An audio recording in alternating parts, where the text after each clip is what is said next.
We serve the community of patients who are suffering with bone marrow failure disease. When your bone marrow stops creating cells, white blood cells, red blood cells, or platelets, your body doesn't get the blood it needs to support a strong and healthy life. And while people do live with bone marrow failure disease, it is a tough one to conquer. There is no cure per se. Often bone marrow failure requires a transplant, and that can be very hard to find for certain people, especially people with multiracial backgrounds. People of a certain age aren't strong enough for such a thing, and it comes with its own variety of risks. So it's a tough disease, and no one's immune to it. There's no profile for someone who gets a bone marrow failure disease, and it's by and large acquired, so it's not as if you inherit it. You might be exposed to pesticides or benzene or some chemical that shouldn't be around you, and that might have triggered it, but truly science hasn't figured it out yet.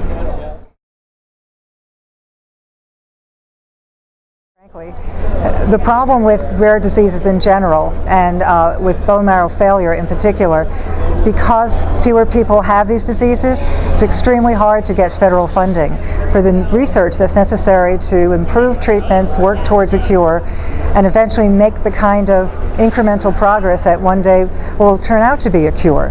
It should be a manageable disease one day, like other diseases that have been conquered, but it's not yet, and it does take a lot of lives.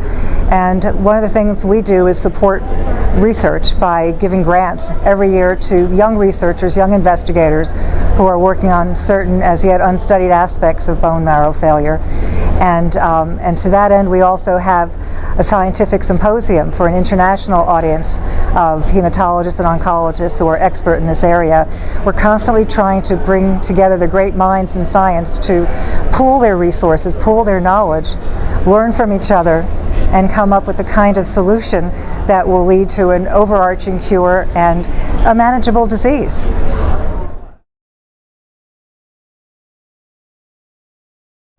Young scientists who are interested in bone marrow failure have the opportunity to apply for a grant at the foundation.